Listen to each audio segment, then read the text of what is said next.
What's up, everybody? Welcome back to the basement. Me and Red are already drinking, and we hope you are too. We got 3 weeks worth of indie books to cover, and I already tell you that it will be far better than the Big Two's books that Ramon and I reviewed last week for you.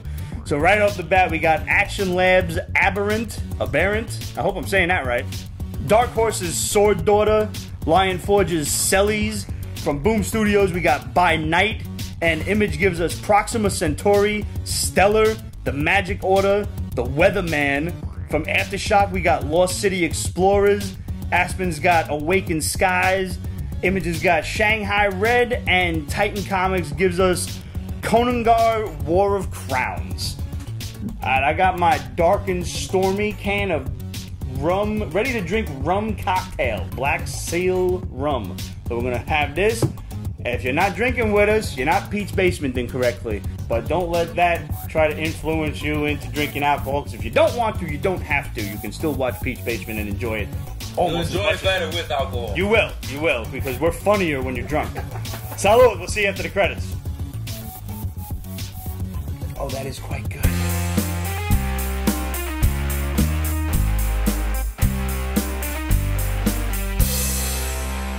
That's dangerous. I like how it comes ready-made. Yeah. Ready to drink. CJ Lang, what's going on? What's up, CJ? Yo, congratulations on the birth of your child. Congratulations. Hey, congratulations. Happy Father's Day. Yes, man. Happy Father's Day. Oh, yeah. I don't remember if it was a girl or a boy. I'm sorry, brother. But either way, you're still a father. You know, it just doesn't make you a mother or a father. It just, you're still a dad. So, congratulations, brother. Absolute says, what's on the chair? What is on the chair? You'll find out what's on the chair soon enough. Don't worry. Don't worry. Patience is a virtue, my grandmother would say. This is really good. Ain't it, though? Mm-hmm. Steve, you got like a little frog in your throat. 1976. Yeah.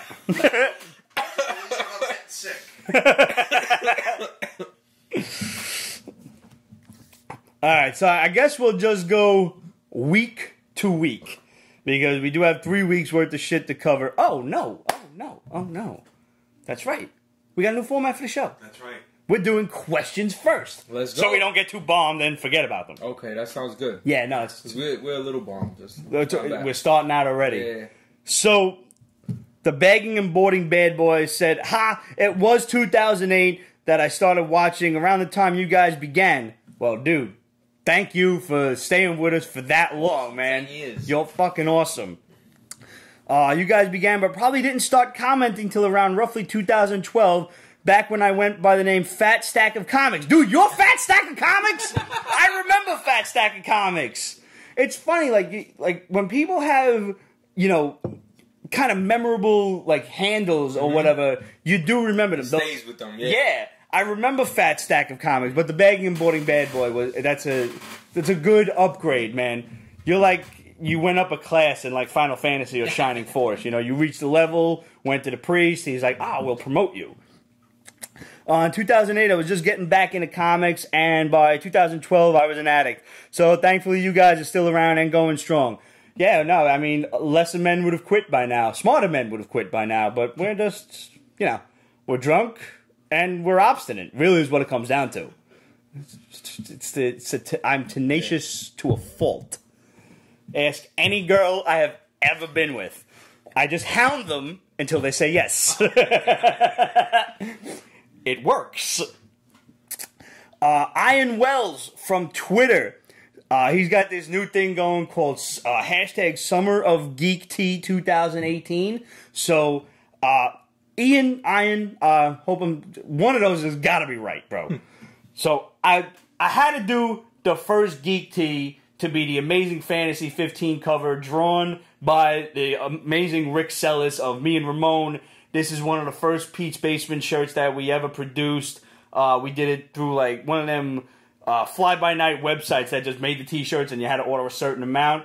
This is going to be one of the new ones that's going to show up on the Represent store real soon. We're going to have the whole Rick Cellies section. That's for the big guy who couldn't be here today. We're going to have a whole Rick Cellies section of all of the artwork that he's done over the years.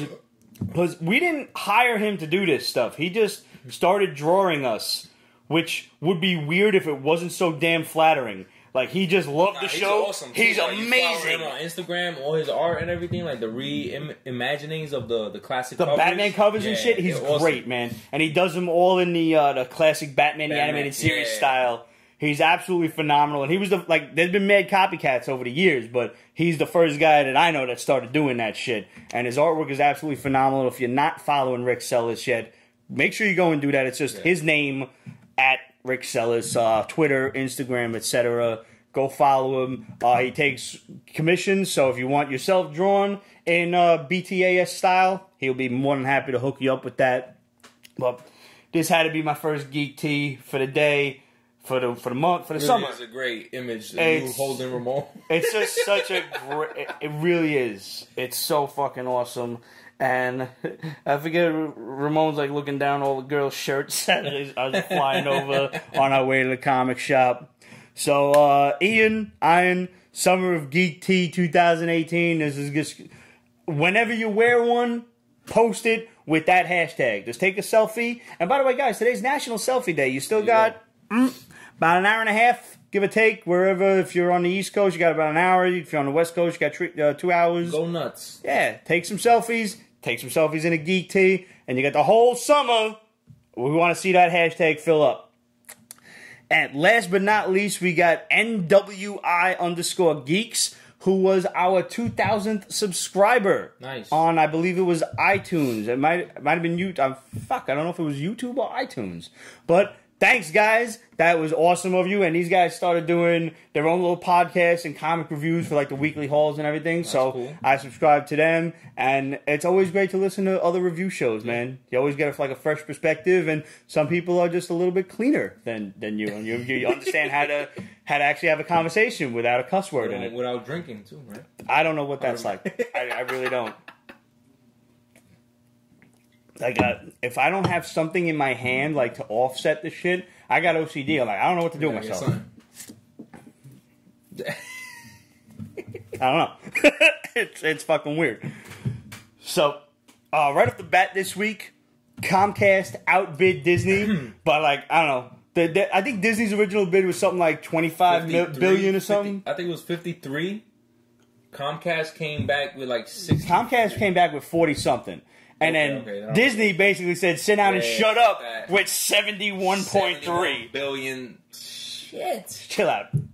And Disney greased the wheels so this shit was going to be like through the Justice Department in 2 weeks. Yeah, like, yo, let's get this settled. Hurry up. Because at this point, I honestly think there's a few executives at Fox with the suits all nice and pressed that were like on the phone with Comcast like, yo, put in a fucking bid so we can get this shit higher. Yeah. Get the money up. Because Disney was not going to sit back and not play hardball. I said that shit last week. Like, if any of you thought that Disney was not going to win this bidding war, you were mistaken. Like, don't fuck with the mouse. Period. Amen. So, yes, Comcast can still outbid Disney if they're daring, but that puts at this point, that would put them in like exponential 80, almost debt. $75 billion. And they don't have that kind of money. They'd be in debt at that point and trying to make it back. They'd be in the red. And they don't have no studios or nothing Nothing that to spin off anything Century 21 has. So, like, why they would even... I think they're really just playing spoilsport. Yeah. So, and like I said last week, Comcast does not have the longevity that Disney does. Like, you hear Comcast, it's a fly-by-night cable company. Yeah. It ain't Spectrum, it ain't Fios. Who gives a fuck? If you're still on Comcast, get with the 21st century and get Fios, people. Come on.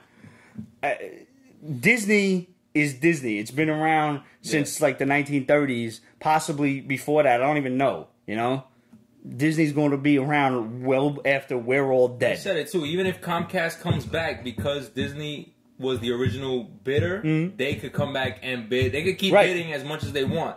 Until they get shut out. Yeah. Until, like, you guys officially, like, turn over your company. And at this point, when does Disney get pissed off and try to buy Comcast? Yeah, right. You want to keep playing games? Yeah. $100 billion for Fox and Comcast. Yeah, fuck it. Come along. I guarantee you, Sony's next. Sony's in the crosshairs. For sure. To get taken up by Disney? No. Because if with the whole Spider-Man shit. Sony's too big of a manufacturing company, I feel like. But the Sony Studios is different because they're not getting... Disney's not getting all of Fox. They're just getting Fox Studios. But that's all the movies and it's TV the shows movies and shit, yeah. yeah. But they're not... something about the... I don't know if it's the news station. I think it's the news and the sports. That they're not getting or something. Yeah. It's going to be like their own entity. Yeah. I don't really know how it works. There's a whole bunch of red tape and shit.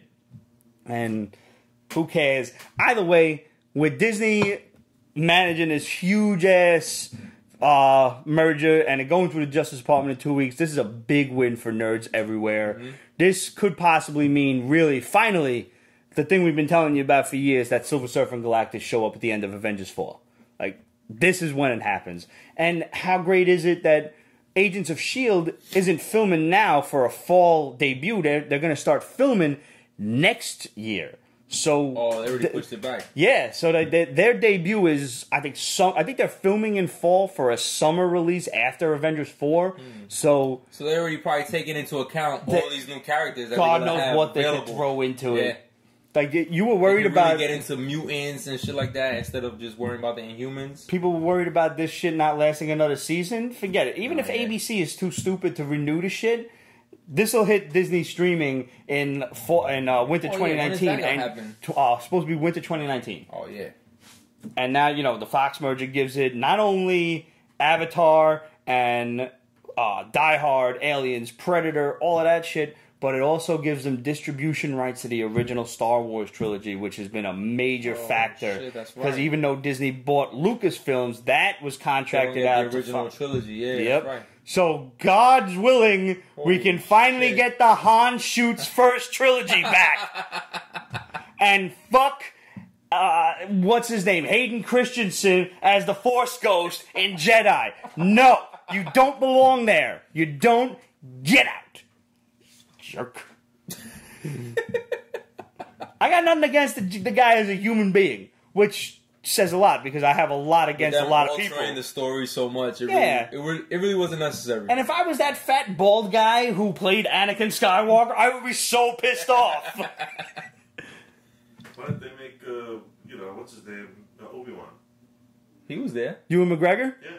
Thank God they didn't, because I think if they took out Alec Guinness, fans would have probably stormed the building. It's ridiculous. You know when Alec Guinness was born? I'm gonna just fathom a guess, but I'm gonna let you answer, Steve. July 14th, 1976. That's amazing. Oh, it's pretty amazing. 1 year before what's the name of Michael Douglas. That's pretty amazing. It's unreal the makeup that they were able to do to make him look like he's 80 years old in 1977 for Star Wars. That's why they got the Oscar. Yeah. That's why special they got effects.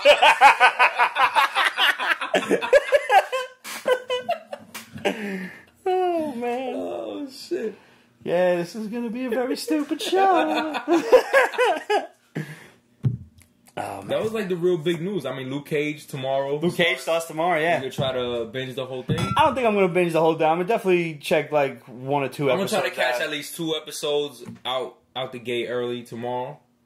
And then see how it goes from there. Because after Defenders and Jessica Jones, I was like, I had a struggle through Jessica Jones. Yeah, I got up to the 3rd episode and I was like, this shit is crazy. Hookers and coke orgies and all this. I'm like, what show is I just didn't like any of the characters. Off guard. I didn't like anyone that was in the show.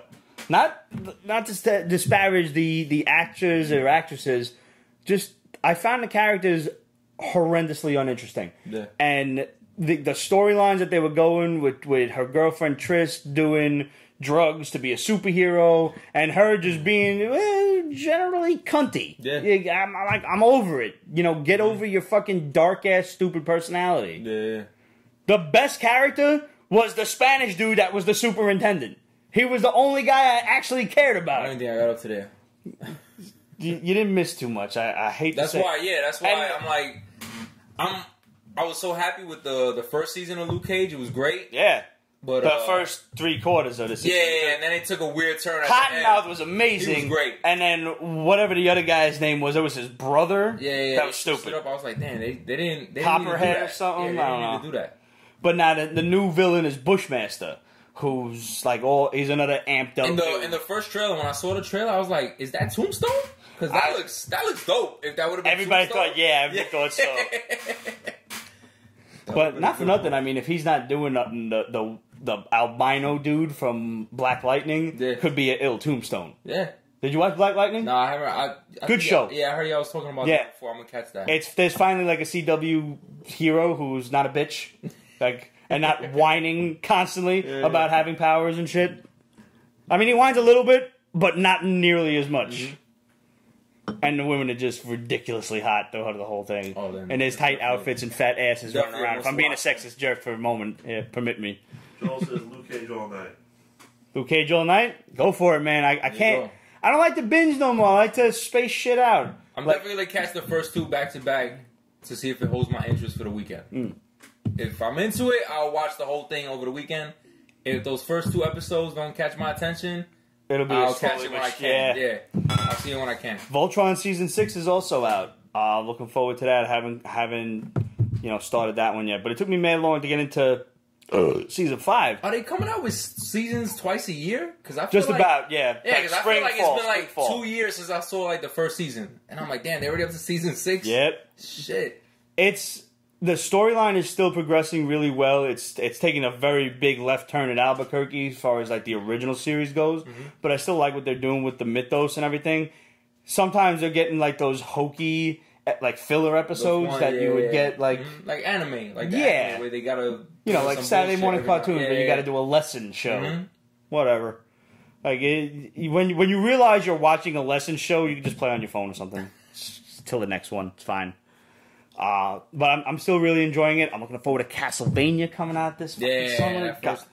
Those first 4 episodes was like that first season was only like 6 episodes, something like that. Real quick. That was like 4 episodes, great. And it was like you're in the restaurant. It was almost like a movie too, because it was like episodic. But that was awesome, man. They should keep doing more shit like that. That was great, man. It was like you're in the restaurant and you eat the one mozzarella stick for the appetizer, and you're not looking, and the waitress comes and collects all your shit. And like, wait. Nah, I wasn't done yet. Yo, I wasn't done yet. Where did you go? It was good. Shit, man. I'm a Castlevania, like, beyond Zelda, because everybody always chooses Zelda, and like everything else, Castlevania was my game on Nintendo. And that's where's that? There's my segue. There you go. So that's one thing on the chair. I picked up. I forgot I ordered this on Amazon. I was just getting emails like the Zelda Encyclopedia you ordered is ready to be shipped. When you started shopping drunk. Yeah, it's true. Months ago. So I got this shit. This is the collector's edition. Comes in the Nintendo slip case. That shit is fucking dope. Gold cartridge. Fucking shit looks like the old school Nintendo game. Gold leaf pages and everything. This thing is just a comprehensive guide to the game. Each and every game, basically in chronological order. There's shit that, like, there's so much information here. This is everything you ever needed to know about The Legend of Zelda. And I swear to God, I love looking at it because it brings back so many great memories of looking at the game. Holding the cartridge. Yeah, and just even the ridges in the book resemble a Nintendo game. Like, I just want to lick it. It's just... Encyclopedia. How many people know what an encyclopedia is nowadays? No, Wikipedia? Is that what it is? Google and Wikipedia now. And there's even the little instruction booklet. Oversized Nintendo instruction booklet. Those don't even come with games anymore. Nope. Good luck. Bring it up on the internet. That's it. With still the original Zelda artwork and everything. Sick. I don't even know what I paid for this, Steve, tell you. I don't remember. But this was... Cool. If you are a Zelda fan... I love the slipcase was the cream of the crop. Oh, the fuck. Hold on, this came out. Woo. Woo. One at a time, Pete. One at a time. Yeah, man, this was... Those little bullshit dust cover sleeves that really didn't do anything. At all. And despite what the internet would want to tell you now, blowing in the game did work. Yeah, hell yeah. The trick, my trick was always put the cartridge under your shirt and then blow it. Guaranteed success rate. 100%. Oh, I never thought of that. Yeah, so my boy put me, like, you know how it is. Everybody got the block. Yeah, that's how it was. That worked for the Nintendo and the Super Nintendo. Anytime I had an issue, I never really had a problem with my Super Nintendo. Nintendo, like right out of the gate, just not working. Don't believe any of that shit that tells you that didn't work or it made matters worse. It did not. Sometimes you got to spin in it to get the electrodes working. No way.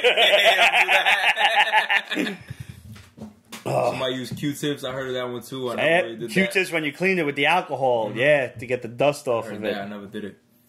I did that. That was when you got real desperate. Oh man! And last but not least, last week I showed off the new Pete's Basement T-shirt. We had these Pete's Basement supports our veterans T-shirt. Now, normally when we do these charity shirts, they're up for a month and that's it. Well, these I like these so much that they're going to be up forever. So they're just going to be a permanent fixture on the Pete's Basement T-shirt store. Represent.com/store/Pete's Basement. And proceeds, 100% of profits from these T-shirts go toward a program that my cousin Steve affectionately calls Mobility for Heroes, which helps wounded veterans get wheelchairs and, you know, other means to get around and everything. And we're actually the ones who go out and get the wheelchairs for them. It's not an official charity. This is just something that we do out of the kindness of our hearts, and this is something that we feel really strongly about. And the T-shirts came out great, and it's my great pleasure to give you one of these. Thank you for your service, man, and this is one for your lovely wife as well. Thank you, I appreciate that, Pete. No doubt, man. Appreciate you. All right. Thanks for coming on the show as always. It's always a good time. And we colorways are sick too. And yo, the colors came out so good. I was so happy with them. And a big shout out to our boy Hellraiser, who picked up one. He's a former naval officer in the Mexican Navy. Nice. And he picked up one. And he's got this thing going on down in Texas where wounded veterans and other people they teach them how to row like canoes and dragon boats and shit down the river. That's just awesome. It's like a fun activity. Not something you can really do in New York, but you know, more power to you, man. Thanks for watching. Thanks for the loyalty and thanks for the support. And you guys, if you go out and you pick up a Pete's Basement T-shirt, if you pick up a charity shirt, or you pick up a regular Pete's Basement T-shirt, be sure and post it. Hashtag it Basement Gives Back so we can see it. Send it to us just in case we might miss it. Because the notifications, you know, sometimes we miss shit. Email it to us, questions@petesbasement.com. Hit us up, facebook.com/Pete's Basement. You can direct message us on Instagram, however you want to get in touch with us. Carrier pigeon if you wish. And we will share the image, your picture on not only our show, but on our social media as well. I shared Hellraiser's picture on last week's show, so make sure you go and watch that. Just really fantastic to see. This is so far our best-selling charity T-shirt. I'm really happy with that. And like I said, I'm really happy with these shirts. I'm really proud of them. And thank you to everyone who's bought one. And if you haven't bought one yet, get out there and do it, because we all know someone who has served in the military and would definitely appreciate one of these shirts. I actually wore one to work, and I sold 2 of them. Nice. Yeah, just sold 2 today. Yeah. So that was pretty friggin' awesome. You get a dope shirt, and you doing it for a cause. Yeah. Can't beat that. All right, so let's talk comics. The opening week was like kind of like my most boring week. Action Labs Aberrant. I think I'm saying that word right. Aberrant, but I think it's Aberrant. So basically, these military guys are being sent into, you know, a Black Ops area, and they're there to rescue some scientists and stuff, but they don't know what's going on. They get there, and they realize that there are superheroes in this world, which you don't realize until like midway into the book. And the one guy, like the colonel, the officer in charge, sees this dude's poster like up on a billboard, and he's like, "Oh, this asshole!" And it's like, you know, this area was in charge of was patrolled by this superhero or whatever, and now this is a superhero turned bureaucratic asshole.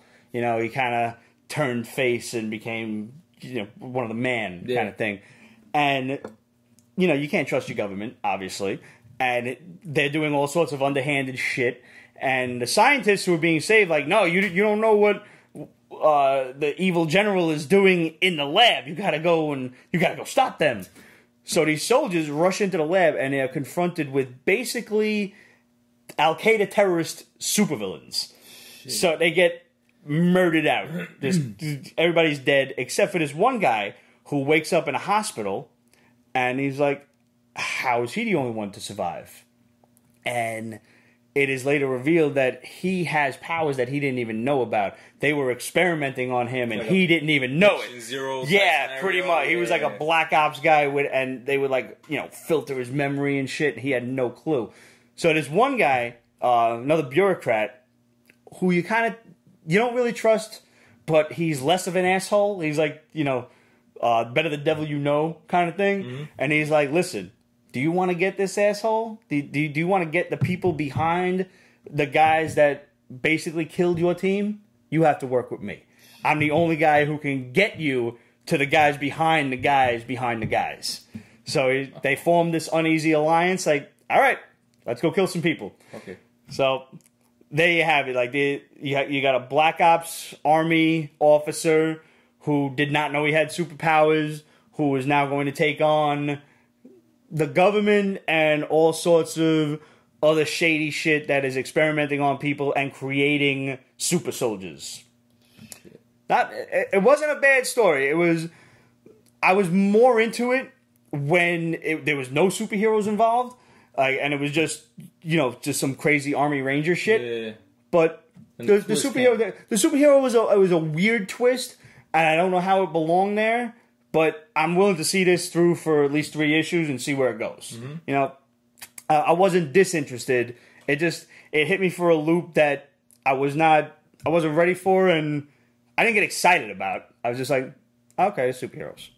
So I was like, all right, whatever. Let me see where it goes, and let's see when he starts really killing just everybody around him. And we don't know really what his powers are because he blacks out whenever he just hulks out. And he was the only survivor, and everybody else is dead, including the evil supervillains. What happened? Yeah. Dark Horse's sword daughter. So that's sword daughter. Like that's a tough thing for a Brooklyn guy to say. I pronounce the W in sword. Do you? All right. I barely pronounce the middle letters. You gotta get it's it all S-A-U. Minimum syllables, right? Sword daughter. If there was an I, it would be Saudi Arabia. Sword daughter. Saw. Either way, these Vikings killed this girl's entire family and village, and her father is about as useful as tits on a bull. I don't know if he gets knocked out and he's in a coma for 10 years, or he watched everyone die around him and he's in shock for 10 years. Shit. But 10 years have passed that this girl is busy taking care of him, and according to his friends, when he just wakes up one day, and I'm not I wasn't clear on, he just kind of came about, he woke up. Did he wake up from a coma, or did he just, I'm gonna not be a fucking asshole anymore and just fucking, my wife's dead. I don't know what happened. Because they show him sitting there on literally a lump on a log, just staring. And so I'm like, all right, maybe he's not in a coma, he's just in shock, and this shock lasted 10 years. Stop being an asshole. At what point do you just take a broadsword flat to the side of the guy's head and wake the fuck up? So she's kind of pissed at him, as she should be, because she's been taking care of him, presumably maybe changing his chamber pot and whatnot. God only knows what. The rest of the village has kind of you have missed, X thousands of days worth of work and fishing and trying to make a living after we've all been slaughtered. Thanks for showing up. Providing for the fucking people. Oh, welcome back, dick.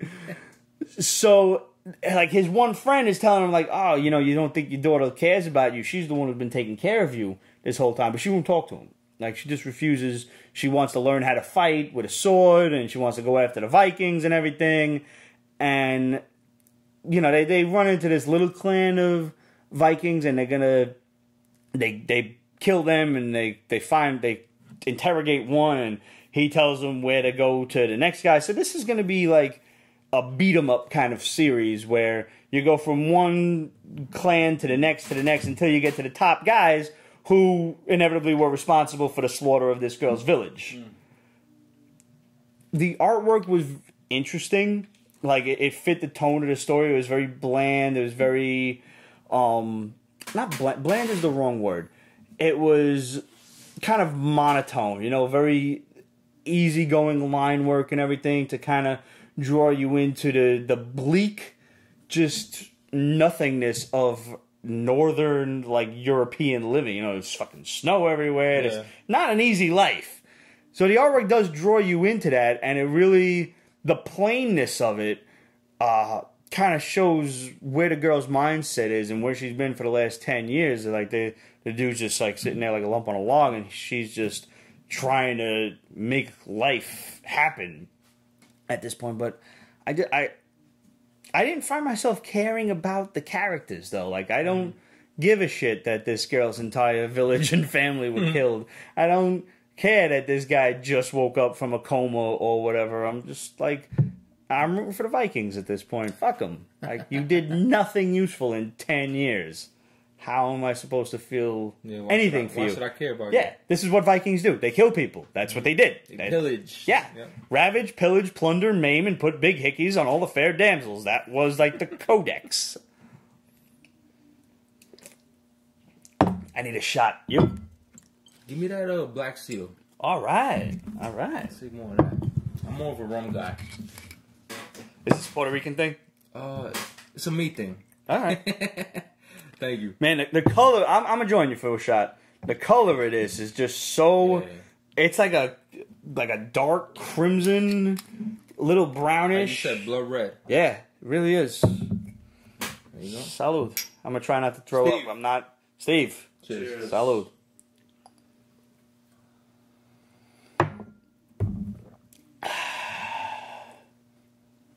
Yeah, I can't do that all night. Big shout out to our boy Jay, Unstoppable Comics, still using them shot glasses, bro.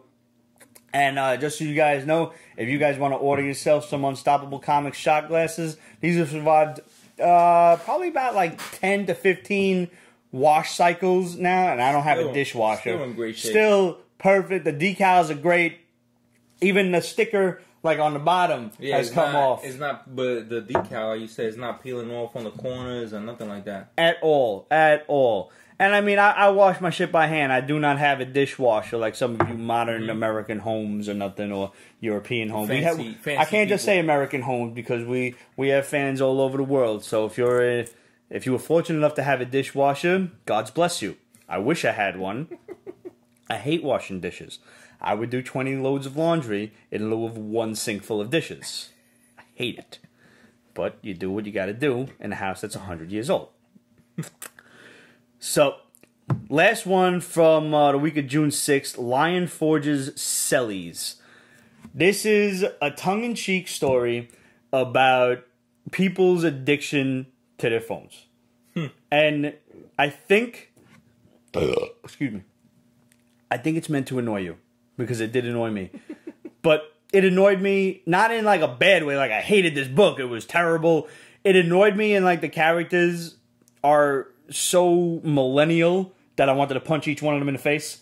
Like, they all work at a cell phone store, and there's a crowd of assholes outside waiting for their new phone, and they have to deal with this crowd, and then the phones are fucked up. Yeah, of course. The phones explode in the box, and the coolant system is getting everywhere. So now they gotta send one guy, and they're like drawing straws. Who's gonna go out and tell this mob of idiots that y'all not getting your phone today? They all got recalled. Yep. And they're like, oh my god, this is terrible. These idiots are like, and they're like, oh, look at them all. They're all texting and whatnot. They're so addicted to their phones. And then they're like in the next panel, they're like this. And it really is. It's done on purpose. It's kind of meant to show you almost like a reflection. Like, you know, look in the mirror and how often are you on your phone all the damn time? And it is true. It's like a conscious effort. Like, I gotta put my phone down and tell myself, no. Like you said, it is a conscious effort. It's terrible. At this point, I literally had to put my phone down, put it on mute, sometimes airplane mode, just so I don't even got to look at it. Yeah. And I mean, it's not all our fault. The government is sending microwaves through the phone to make sure that we don't want to leave the house without it and don't want to be anywhere not with it on our person. That's deep conspiracy theory. Oh man, we could do a whole separate basement episode, a whole separate basement podcast on my conspiracy theories and the crazy motherfuckers I follow on Instagram. But you know what the fucked up shit about the world is, and at least to me, is that the interwebs has kind of given us a gateway to every kind of information you could possibly imagine. Mm-hmm. So all of these things, like, it's much harder for the government, and I don't mean the government like the fucking Trump administration. I mean the government like the motherfuckers controlling Trump and the rest of them assholes. Yeah. Like, the jugglers, you know, behind the scenes. It's much harder for them to conceal the shit like they did back in even the 80s, you know? Like, there was no internet, so you had no ability to look this up. You were, you know, maybe you read about it in a magazine. To hide something, yeah. Now that it's all out there, they have to make it so outlandish that it can't possibly be true. Mm-hmm. But it is. The truth is what you don't want to believe is true. The truth is so crazy. Like, no, that couldn't possibly be it. But motherfucker, it is. Hate to break it to you. Hey, man. Y'all don't even know. I don't want to get into it. Maybe if y'all want, y'all want to talk conspiracy theories one day, we'll do a Pete's Basement Extra. I promise you. But truthfully, put the cell phone down once in a while. Tell yourself, push it away, walk away. At least an hour. Yeah. See the turn difference. It the fuck off. Literally, turn the power off and walk away and just be without it. Like, when was the last time you left your phone home? Mm-hmm. And oh shit, I forgot my phone home. And continued on your way and did not double back for it. Yeah, didn't bother again. It's a hard thing to do. But once you actually make that decision, you're like, all right, I'm okay. I think I'm good. I'm good. I think we are part of that last generation, though. That could do that. Yeah. That's been exposed to, like, walking around without a cell phone. 34 to, like, 37 up, like, that's it. Like, people younger than us like, my kids are fucked because, like, they're not going to know what it's like to leave the house without a device. Yeah. I mean, we were the ones with the beepers and shit, like, oh, no, I didn't get your page. Yeah. I didn't have a quarter. I didn't have a quarter to you. It wouldn't let me call collect or something. Whatever. Damn. But Cellies a funny book. And it's introspective. So I would recommend read it. And if you get mad, look in the mirror. And who are you getting mad at? These idiots or you? Because I had to think about that too. Fun story. So, alright. So June 13th, we've got Boom Studios by Night. Now, the Pete's Basement Boys have a little group chat going, like, you know, during the week when we're not together. Greg loved this. I read it. I enjoyed it, too. I wish Greg was here to review this one, but I'm going to try to get his review out because I think it's worth talking about. And he said, like, as a black man, he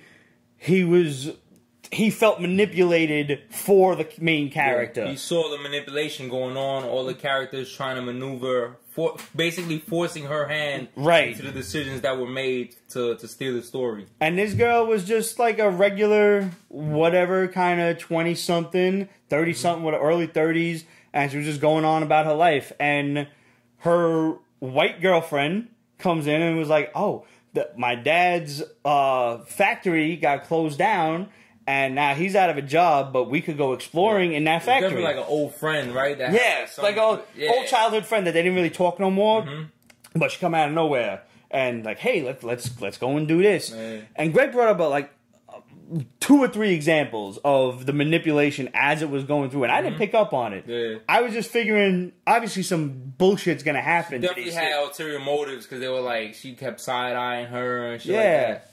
Like, I think the white girl knew more than she was letting on. Because when they get to this factory, it's supposedly not haunted, but they was some weird shit about it. Yeah. And they made that apparent in the book. And it's been 2 weeks since I read it, so I'm trying to go back to it. But throughout the whole thing, the black girl, the protagonist, the main character, was like, I don't really want to do this. Yeah. I don't, no. Like, I have no interest in going into an abandoned factory. Pressured into doing it. Pretty much. She felt like she wasn't doing anything else with her life. And then fuck it, I might as well do something. The white girl like conned her dad into like lying about the whole thing to, you know, flip the like make the story more interesting and everything. And that was when to get like back in touch with her, and it was like, so, you know, did your plan work? Like I told you to just sit on her stoop until she came out and shit. And so they go into the factory, they break in, urban exploration, which is really big in New York City, if you've ever looked into it. I love New York history, I love, you know, stuff like that. There's the City Hall, the old City Hall train station tour that you could do off of the 6 train that the New York City Subway Museum does. I think they run it like once a month or so, where if you take the 6 train downtown, the last stop is, I think like it's Chambers Street or something like that. But the train itself, when it turns around, doesn't just pull out of the station like you would a normal end stop, like the L train or the G. Yeah. It goes forward and then comes around the other side. So it goes through the old abandoned City Hall train station. And you can tour that. Like I think it's like once a month that they run these tours, and it's all still like, you know, 1940s train station and shit. There's also supposedly graffiti tours of the underground subways of, like, you know, all of these underground artists that spray paint in the tunnels and shit. Yeah. I don't know how to get in touch with any of those things, but it sounds very interesting. Sounds crazy. And there's also you know, up in the Hudson Canal there's North Brother Island, which was home to tuberculosis patients and stuff. And they called her Typhoid Mary. She was a carrier of typhoid fever. And she would infect other people, but she herself wasn't sick. And they basically quarantined all these people on North Brother Island. And now this is just an old abandoned hospital facility. God only knows the amount of ghosts that's running around over there. If you want to Google some interesting shit, you Google North Brother Island, New York, and man, it looks awesome. And it's a big, you know, spot for urban explorers. Yeah. You will get arrested as fuck if you're found there. So, you know, don't go at night with flash photography and shit, because they will see you. It is right near Rikers Island, so they will see lights going off, and they will send armed troops after your ass. Go in the daylight, because there's plenty of trees and shit that can hide you. But, yo, it just looks so much fun. No fucking abandoned hospitals. This is one of those instances where the white guy has the stupid idea. Yeah. Like, nah, man. You know, it does come naturally. Like, the white guy got the stupid idea. We're not going to get arrested. We're white. Yeah. Well, one of us is anyway. Well, one of us, yeah. But, I mean, like, there's going to be one person that survives, and it'll be the virginal white girl, and the rest of us will be murdered by the ghosts. That's naturally what will happen. I know I will not survive a horror movie. I know, because I'll be that stupid motherfucker that thinks he can fight the bastard. Or I'll just be that fucking bitch motherfucker that try to hide in the leaves, pulling dead bodies on top of me and shit. Like, I'm already dead. One of the two will happen. But yeah, like, so by night they're going urban exploring in this abandoned factory, and I don't quite know how this happened, but they tore a hole in the fabric of space and time. And they went into another dimension. Yeah, they went into another dimension. I was like, wow, this went real left, real quick. I was thinking ghosts, murder, cult shit. Like, nah, what? Nah, other dimension. Another dimension. I'm gonna wait for Greg's review on this one. Like, I don't know if I'm gonna pick up the other ones, but he sounded really interested in it. So we're gonna default to our boy Greg and see what he thinks of the next couple issues. I didn't mind it. I thought it was cool. And another big shout out to Greg. He's been doing breaking nerd news over on Instagram. And yo, he's on point with his shit, man. He's got the inside scoop for real. He's got a hashtag. Find out about all the news that's going on with everything geekdom. Breaking nerd news. Check him out. Hashtag when I get it, you get it. I think I got that hashtag right. So thanks, Greg, for that. And if you're not following him yet, go follow him there. And shit, if I knew he was going to do that, I would have just gave him access to the Peach Basement Instagram. Shit. Because I'm sitting there reposting all this shit. Like, eventually these motherfuckers are just going to go follow him. I'm switching to whiskey. I can't do another shot of that rum. Not yet, at least. Yeah, this part of me. Do it. My stomach don't know how to handle it. It's like, what is this stuff? How you doing over there, yo? Would you believe pretty good? Would you believe? Yo, Steve, when's my birthday? It's a funny thing. It's actually June 14th, 1978. That's right. That's exactly right. Salute. Like 3 days before Joe Pesci. Mm-hmm.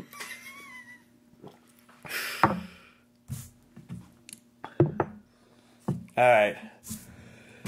Image Comics. Yeah. Proxima Centuri.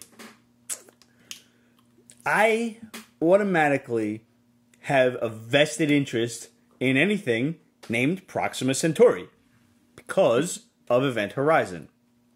I hear this and I'm like, ooh, closest star to Earth. I want to know about it. What is this cool-ass story that's going to involve space travel? And this was not it. There's, I don't know, some bratty teenager running around. Oh, that sucks. And he's talking about his friend Scientist. That's what he calls him. He's the smart guy. And they talk about, like, interdimensional pocket universes. And there's this girl that I'm not sure if is she real or she's a computer program. But he's kind of got a crush on her because he's a teenager. And, you know, she's like Siri, I guess. But in, like, a holographic form or something. It was like Halo, right? What was Halo? What was the AI in Halo? I never played it. I forgot my name. Cortana. Yeah. Probably that. At every turn of the page, I tried harder to understand what was happening in this book. And I found the more I tried to understand it, the more confused I got. I got to the end of the book and I'm like, I don't know what happened. I can't even tell you what the fuck went on.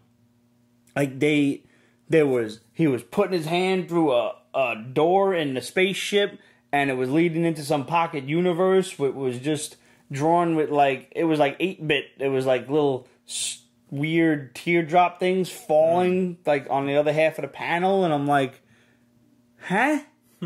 I don't know. Just no. No. The artwork wasn't good. The story was complex. Did you like it? Am I missing something?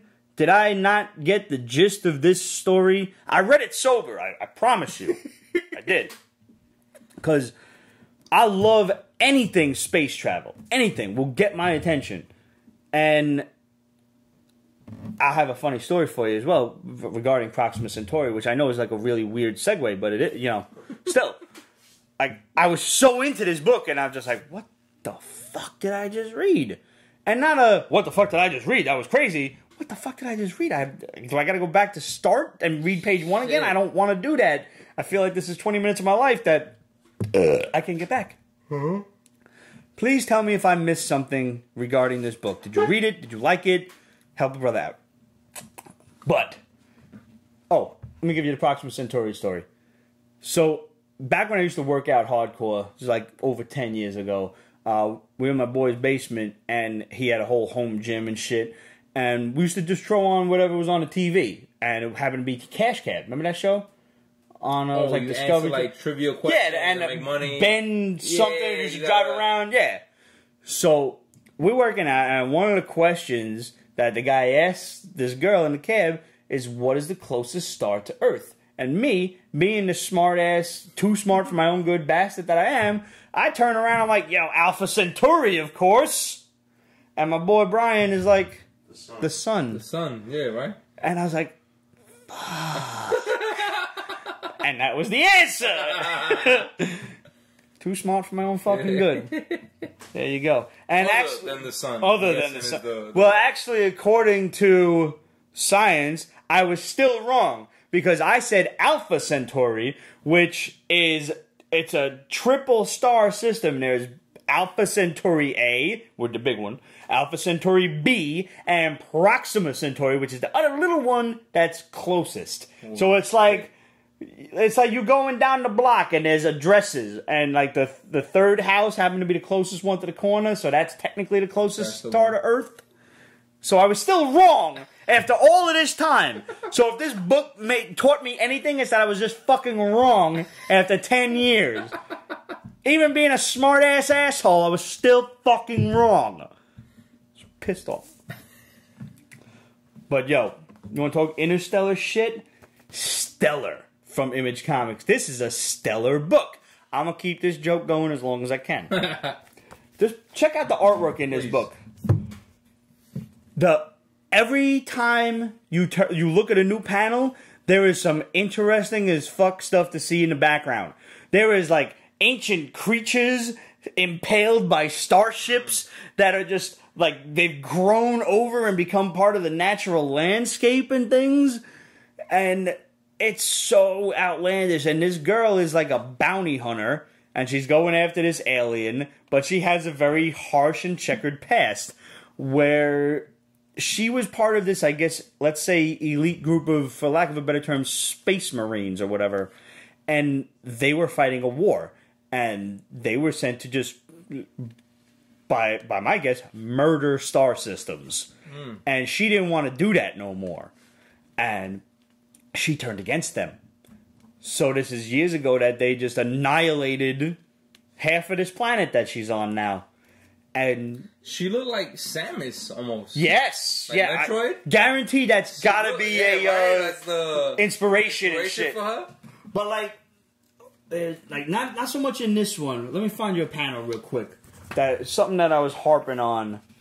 Like, look at this shit. Like, just mech aliens and shit. Even on the next page, they got like a Mount Rushmore, the pyramids, but then they also have the fucking monsters. And there's worms just eating half of the body. And everything about this book is amazing, and she still has to obviously fight the rest of her team, and that are still coming after her. And she's getting flashback, and she's remembering, and she's at the same time she's remembering. She's telling you the story of how she betrayed them and how they annihilated half the planet, and these were people that she became friends with. And at the same time, you're reading it, and you're looking in the foreground, and then your eye wants to go in the background to see what is happening back there. I can't say enough of good things about this book. The story was by Joseph Keatinge. Let's go Keatinge. And the art was Brett Blevins. Wow. Brett, well done, bro. Great. Skybound has great fucking books. Yeah, is that like a subsidiary of Image, or is it like one of those like smaller publishers that was published through Image? On the Image. This definitely reads not as an Image book, but as a much more indie published thing. Way heavy indie. And I think they went through Image to publish the book. However it worked, I'm happy that it did, because if you didn't pick up Stellar, you missed out. Go back and get that. It's only 2 weeks old. I'm sure you can still find it at your local comic shop. And if you can't find it there, go on anyonecomics.com. I'm sure our boy Demetrios can help you out. And if for whatever reason he don't have it, go check out gauntletcomics.com. I'm sure our homegirl Abby down in Florida can help you out. I'm sure they do like mail order and stuff like that. Gauntlet Comics. I'm looking forward to getting down to Florida and just checking out their store. They got a really awesome joint over there. I gotta send Abby some posters and some Pete's Basement cards and stuff. I've been meaning to do that, and I am a procrastinating bastard. So, as far as I'm concerned, I'm still on time with that. I know that, Abby, we spoke weeks ago, but it is what it is. I procrastinate. That's what I do. As you get to know me, you'll understand that more and more. I'm always late. I want to talk about the Weatherman real quick. This is also interstellar stuff. Like, they're on Mars, and it's like the year 2700 something. And they're talking about this horrifying catastrophe that happened, and you're not quite sure how long ago it happened, but it seems recent, like within the lifetime of the individuals alive now. because they're all mourning. They're all bringing flowers and things to this, like, you know, mourning site as almost like a, you know, like a ground zero thing. Like, people bring flowers and stuff there. And they were all talking about this horrifying tragedy. And I think Earth exploded or something. Something fucking really bad happened. And this Weatherman is the central character. And he's like a goof-off. He's like, I don't know. He's like, what's his name? Who's the AccuWeather guy on Channel 7? You know what I'm talking about. Sam Champion. He's like on crack, though. He's making jokes and shit. He's like a, you know, blonde-haired surfer guy. And he's, you know, he's making people laugh. And people are like, yo, why is this idiot still on the air? And he's like, because he's making people laugh and he makes people forget. And that's important. And for whatever reason, there's this, like, Black Ops military team after him, and they're trying to kill him. And there is at least one jaw-dropping moment that I'm not going to spoil for you guys. Like, I'm reading this thing, and I'm like, oh, fuck! Like, that was my literal out-loud reaction. And when you read it, you will know exactly which part I'm talking about. And then, at the end, the girl that he's seeing, spoiler alert, the girl that he's seeing, she's like a straight up just ninja assassin, kills the people trying to arrest him, or like kill him or whatever, and then turns around with a whole big group of SWAT team guys and like, you're under arrest for the murder of 18 billion people. Get the fuck out of here. So like, all right, Earth, something horrible definitely happened to Earth, but you are not privy to that information yet. But I definitely need to know what it is.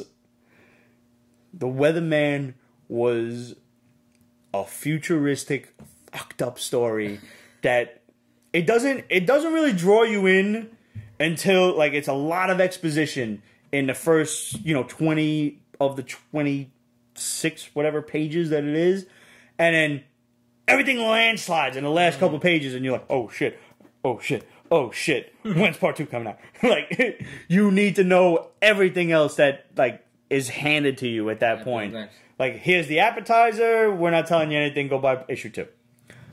I'm in. I'm so in. Shit. I want to know what happened to Earth. I want to know why this guy's responsible.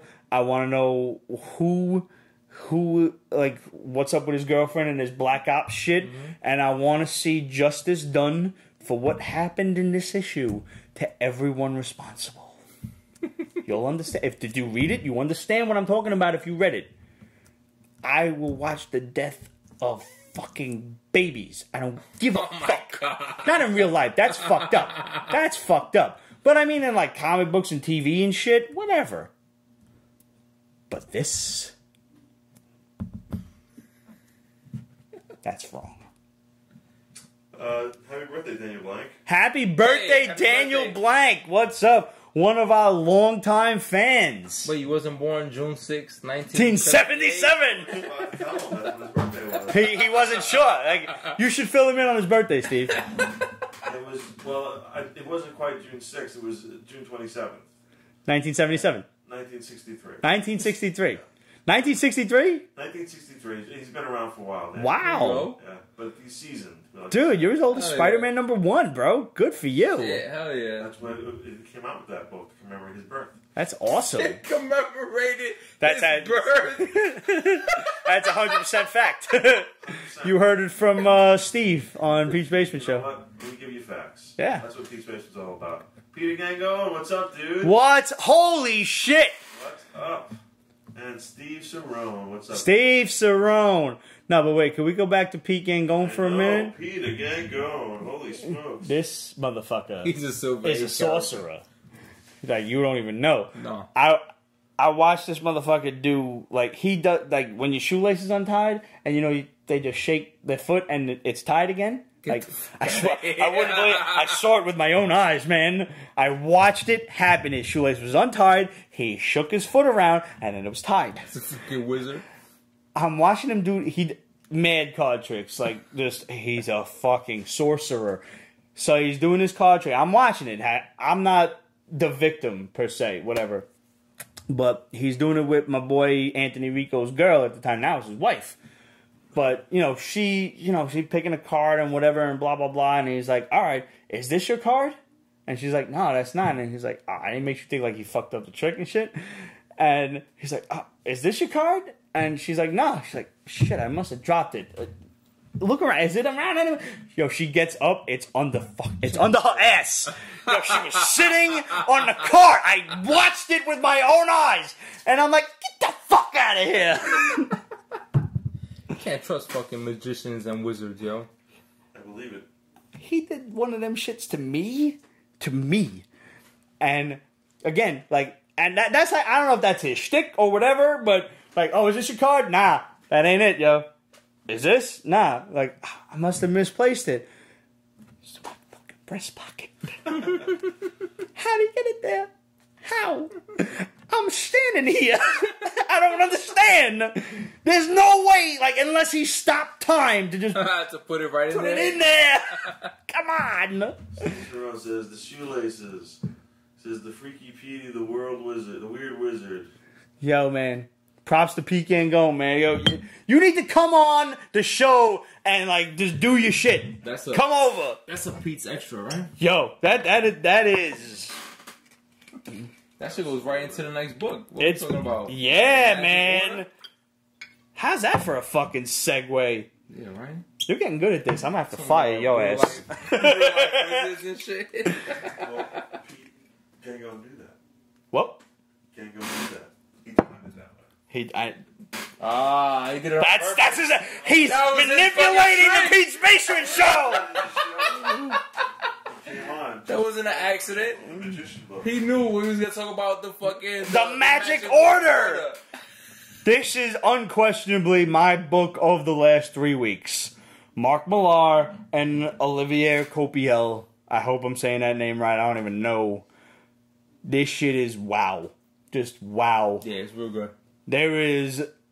I had so much fun with this book. There's like this whole secret society of wizards and things, and it's like It's like if Harry Potter was like in the Illuminati. Yes, yeah. Like they are protecting Earth from all sorts of incursions of horrible things, but at the same time, they all kind of hate each other, and there's like different little sects that are forming, and the order, and who's inheriting these various grimoires and shit. Like, oh, he died, and that book should have went to me. Yeah. And either way, the whole concept of the story is there is someone with very vast, devastating magical powers going around killing wizards, and doing it in quite the colorful ways. Like, the first one, there's like some RPG character, because they're all in big robes, big hat and shit. It looked like a French conquistador or some shit. Like, that opening page, big-ass hat and shit. It's like, oh, there's a little kid in the nursery. Like, I got him. And he just crawls out of his crib, gets a knife out of the kitchen, and whatever other little lowly wizard or something is with, I don't know if it's a man, woman, whatever, but whatever other sorcerer, and he's like, aren't you worried about the sound? He's like, no, he's not even walking on the ground anymore. Yeah, I got him. So this kid's just floating into his parents' bedroom. What he said, I've canceled the sound. All the sound in the room. I'm floating. I'm like, Jesus Crawls Christ. up on the bed and stabs the shit out of his father with a butcher knife through his head. Sick. And then that's like the first 2 pages. Yeah. Yeah. And the mother wakes up and the kid just looks at her like, yeah. What? Okay, now I know what I'm in for. And then, like, how bad did you feel for that, like, the guy and his mom and whatever other wizard? Like, there's some shit going on in Chinatown. The mother's sick, and the kid's like, what's going on? It's really weird. Like, I don't think my mom had that painting hanging up. It was like there was no clock there before. Like, what else is different in the room? He's like, oh, the rug is different. We always had a blue carpet, and it's not like that no more. He's like, oh shit, it's a changing spell. We're in it. And he's trying to get out of it, and he's like, it's too late. And the kid's like, Mom! And she just gets engulfed by a cabinet. The fuck out. Yeah, it's crazy. And he's like, there's nothing I can do. I'm sorry. If it's any consolation, it'll be painless. He's like, whoever the fuck you are, you really pulled out all the stops in it. And like he says, like you're in a changing spell. What you're getting erased, and whatever's popping up is going to be so convinced that they were always here. Yeah. And all of a sudden, it's just this guy and his girl. Like, well, yo, what do you want to watch on TV? Yeah, let's watch something funny tonight. And that was it. The whole history of that family being there, gone. Everything's gone. And you have to presume that it's entirely wiped out of everyone else's memory as well. Yeah. Every moment of this issue, from the weird-ass funeral scene to when, like, the bad people, like the evil wizards, show up, and it's like, you're upsetting the wife. Mimicking the dead body. Yo, like, she's got a changeling, and it's just like, oh, maybe the wife wants to see her husband again. Yeah. With the fucking hole in his throat. With the knife still in his chin. Oh, man. Every moment of this book was jaw-dropping.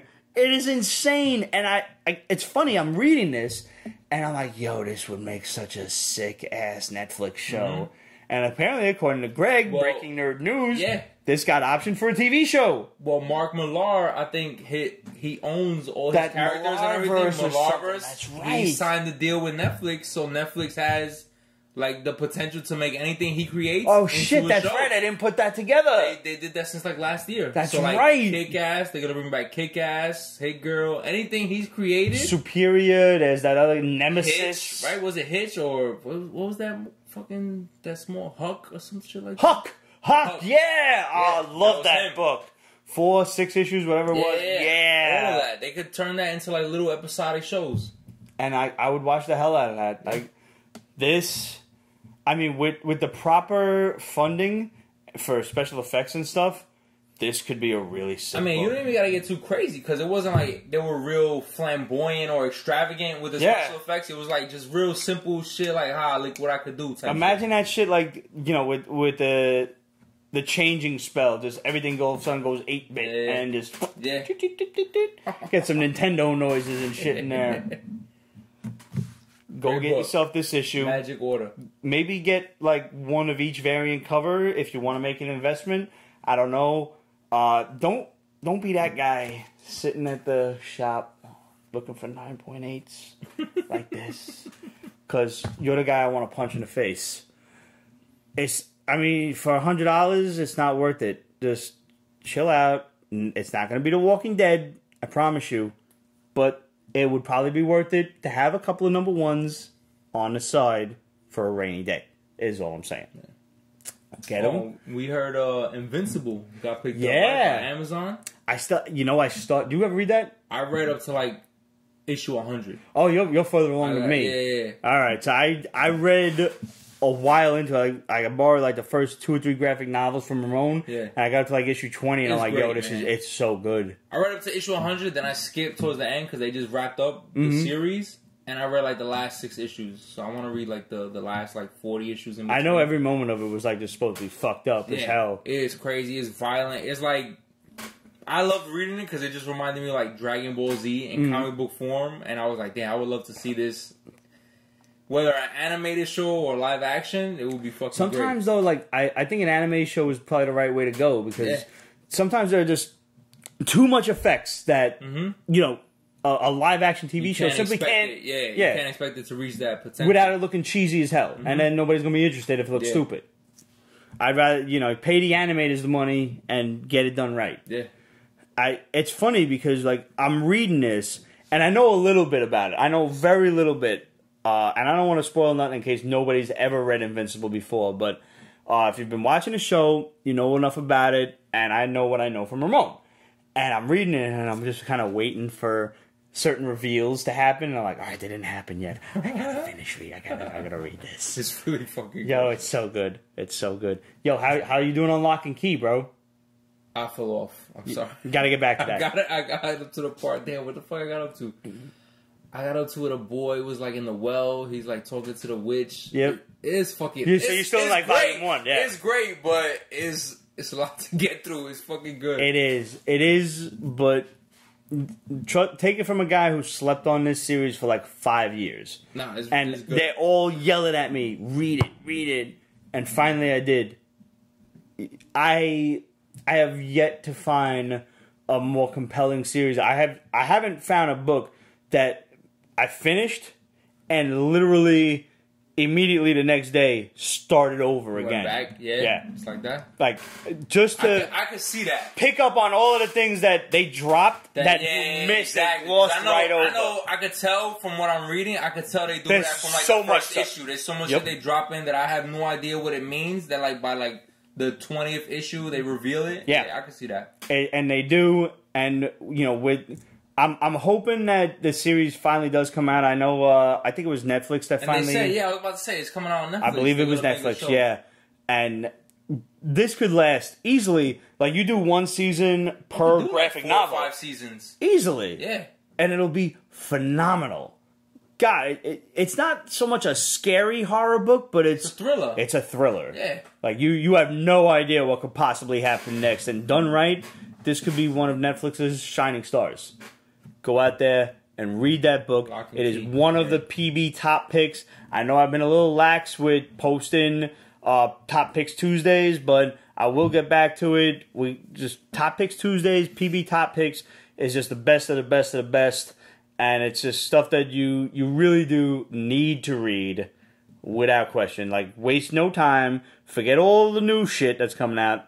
Go get that stuff just in case. And for those of you who are just breaking into comics. Just getting used to, into the fray, and you don't really know which way to go because there's just so many titles and whatnot. Yeah. Search yourself PB top picks, and that's probably a good just general consensus of stuff. Can't go wrong. Yep. Anthony Gerardo, Yopi, what did you think of that Creed 2 trailer? Oh, did you see this shit? I haven't seen it yet. I saw people posting it, but I wanted to wait to see it on the big screen. It looks really good. I was hoping... I mean, it is just the initial trailer, so... I'm guessing it wasn't nothing crazy, too. That's why I didn't bother. It's Creed and Sylvester Stallone. Creed gets his ass kicked, and he wakes up in a hospital and shit. So I don't know what happened. Maybe he fought this dude once and lost, and now he's got to go back. Who knows? But... I would have... I'm hoping in the second trailer I get more of Drago's... I'm assuming it's his son.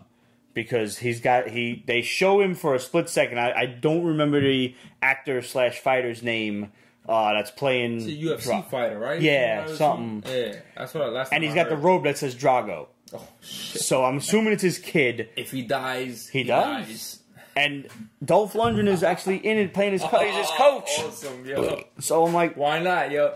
They gotta have Rocky and him fight. I want to see that. Oh shit! Even if it's just a stare down. Stare down, right? Oh man. I have loved the Rocky movies. I even liked Part 5, which is the black sheep of the family. I mean, think about it. It's the only time we ever got to see Rocky in a street fight. Yeah. To shut some loudmouth punk up. Like, this is... That's not 4? No, 4 was Drago. I thought 3 was Drago. 3 was Clubber Lang with Mr. T. Mr. T, yeah. All right. Now, coming from Brooklyn, do not mouth off to an old man. Because old man will throw hands at you in a heartbeat, and you are not ready for those 35-year-old grizzled knuckles that have been seasoned over the years. There's not, I still have 4 knuckles. My cousin Joey Brillo, we call him Brillo because he got mad curly hair. This dude is 68 years old. He has 1 covalent knuckle on his hand. It's like a fucking hammer. I swear to God, this dude was doing Kung Fu before, Kung Fu was available in the U.S. He trained under, God, I can't think of the sensei's name, Peter something or other, but he was one of, Bruce Lee's star students. Shit. And my cousin trained under him. I can't think of this guy's name. It's killing me. I'll think of it after the show, obviously. But my cousin Joey is, it's a ridiculous human. When you look at his hand, it looks weird. You know, when you look at fighters and they got that cauliflower ear and shit? Ears, yeah. That's what his hand is just it's like a lump. Oh my God. Is that cancer? What's going on with you? And you don't want to get knocked with that. That to me is what Rocky 5 is about. This young punk is mouthing off, and Rocky's got to shut him down. A lot of people don't like Rocky 5. I do. A lot of people don't like Rocky 6. Balboa, whatever the fuck, Rocky, whatever it was called. I loved it. I loved that movie because it paid enough homage to Rocky where he's fighting the champ, the new champ, and they're in the ring, and, you know, it was like one of those computer simulation shows that Rocky's going to beat this guy, and he's like, what? No, I'm not having it. So he challenges him, and it was supposed to be an exhibition, and pride gets in the way, whatever. If you've never seen it, phenomenal movie. And they fight all 12 rounds. And eventually, like, this young buck, this champ, becomes to respect Rocky. And he was, like, after the first round, he sits back down, he's like, he's got bricks in his gloves. What the fuck? Like, you know, you're getting knocked by this old guy. If you ever got punched in the face by an old man, you don't know yet. You don't know yet. I have.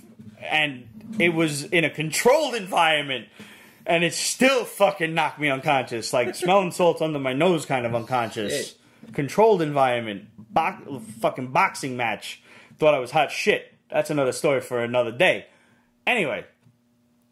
The end of the movie, it pays respect to the new champ and to Rocky.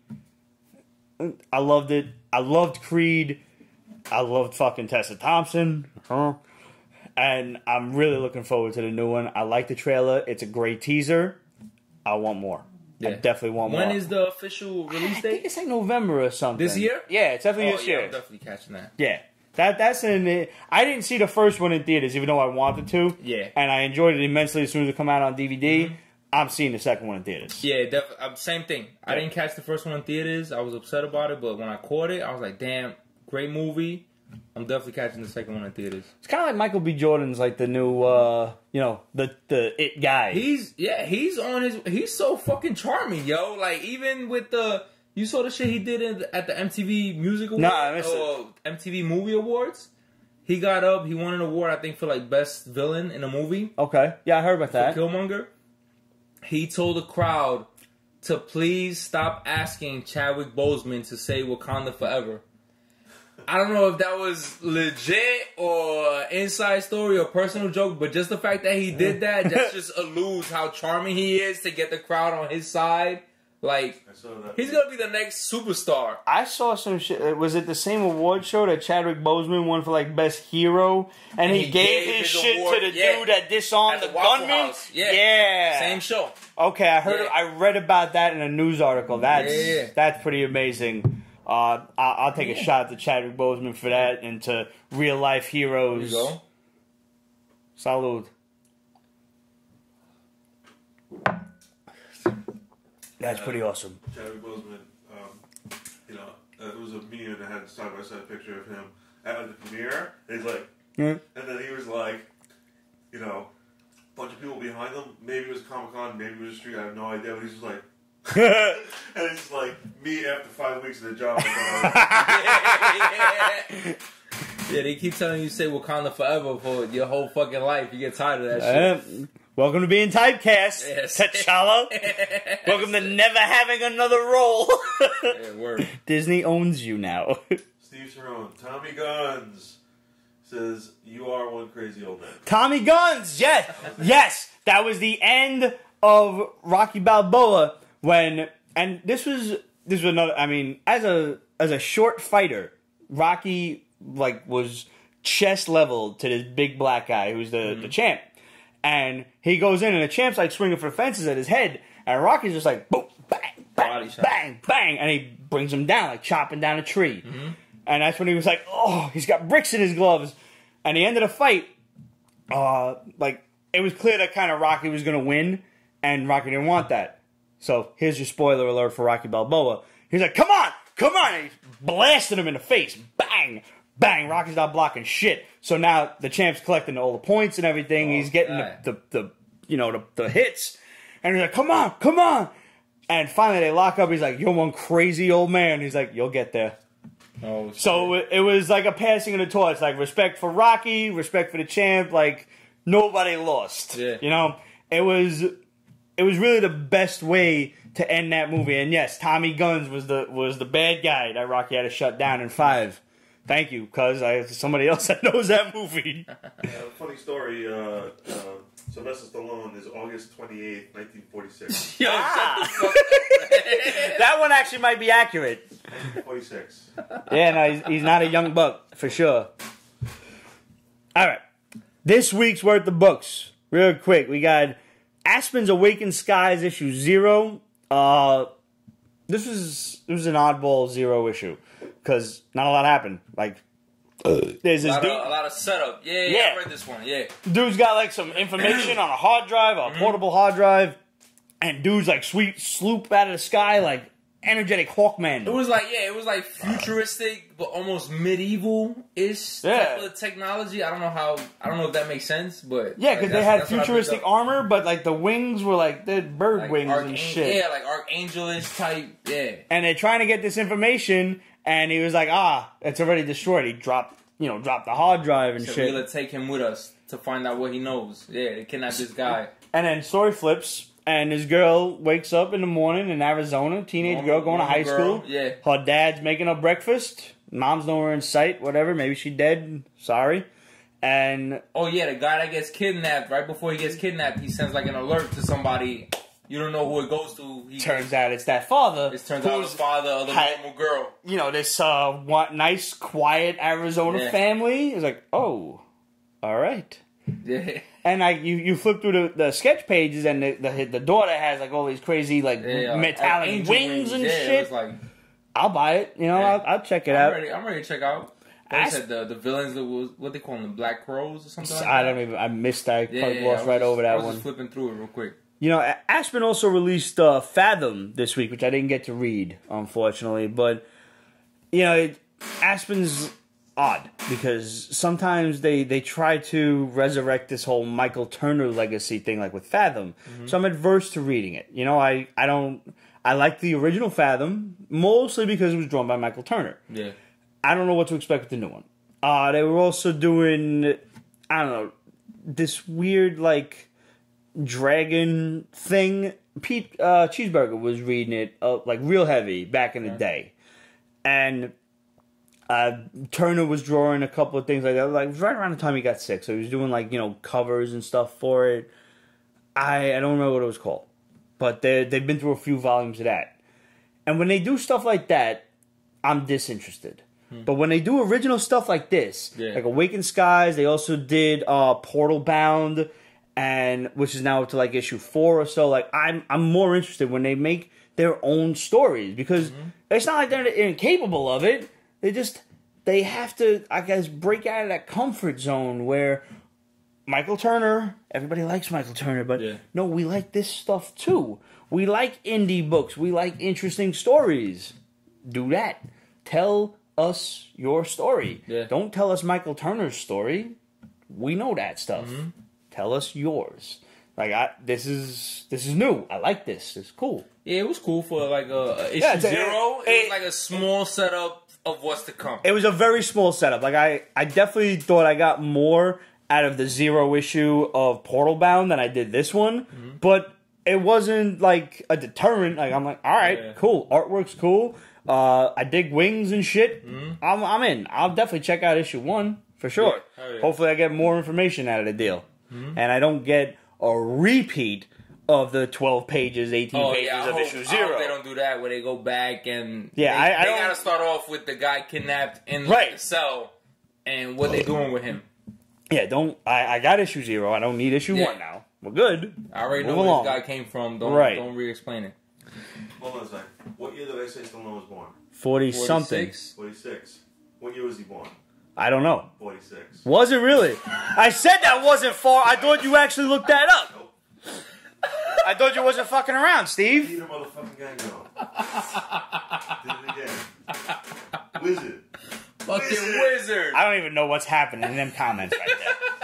I don't even know.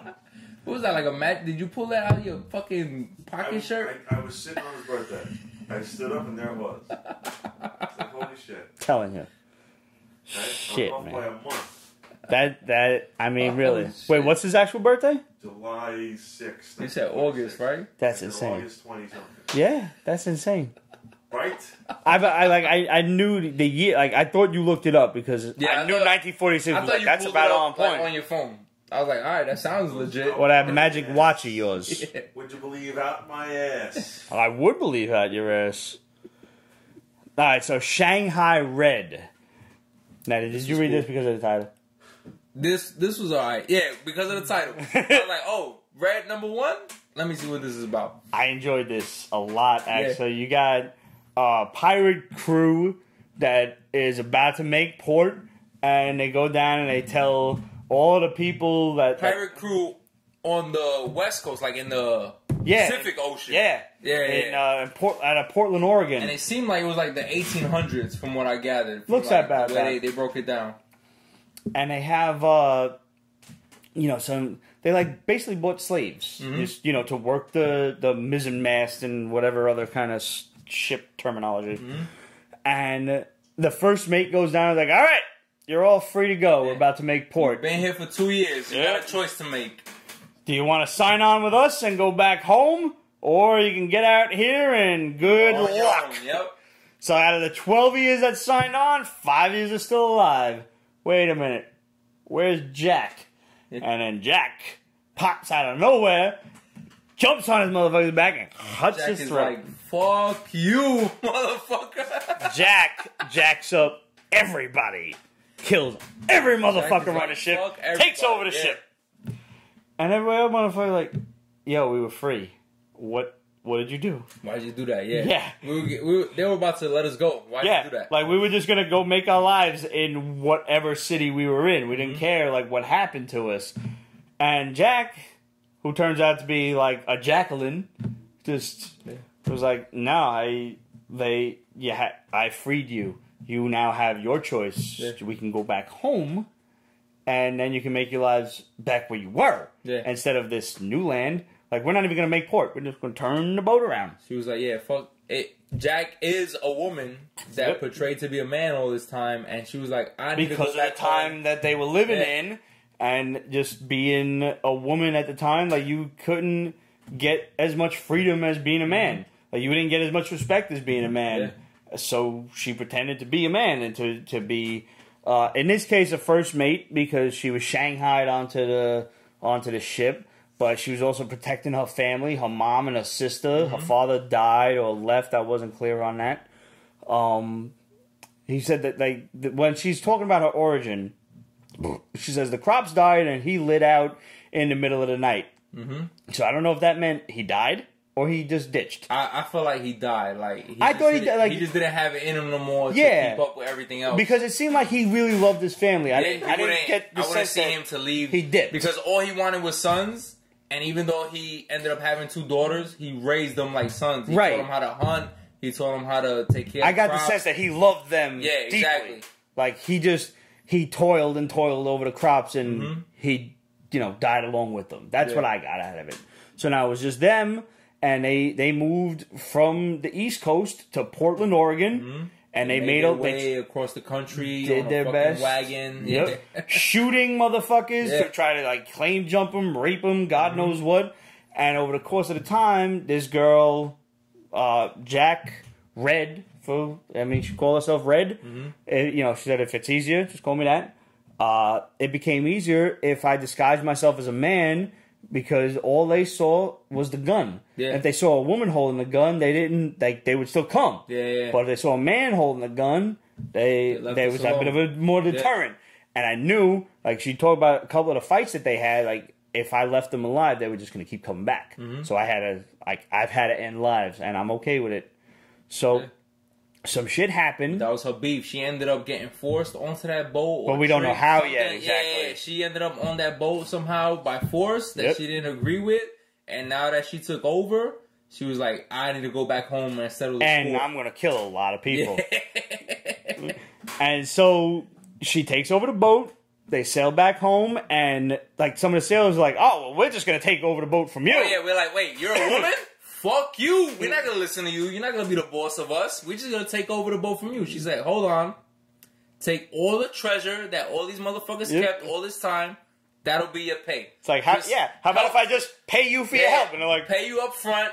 You help me get us back home. And then you do what you want. You keep the money. I don't care about the money. I just want to get back home to settle the score. And they're like, All right. They're like, yeah. I mean, hey, you know? I can agree with that, Captain. Yeah. Like, that's a hell of a way to prevent a mutiny. Yeah. Here's your money. Up front. Yep. It's like, all right, well, it's like we can either steal the money and be fucking stranded on the 7 seas, or we can just help the captain get her way home. Yeah. So they get home and they all leave and they're like, yo, like, are we square?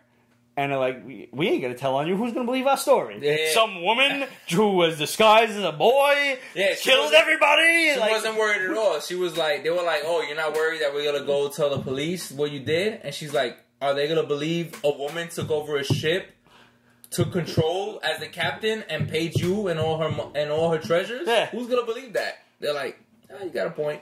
And only her new first mate stayed with her. It was like, yo, I'll man the ship. Like, you do what you gotta do. Yeah. And he's like, what do you gotta do? She's like, I gotta kill a lot of people. Yo, this is a really good story. And I was surprised at how every page I turned, I became more interested and more involved in the story. I felt for these characters almost immediately. Yeah. It's a strange thing. Like, when it was quick. Cause I didn't know you don't really know who the main characters. You don't know who the main characters are until like you thought it was the captain and his first mate. Yeah.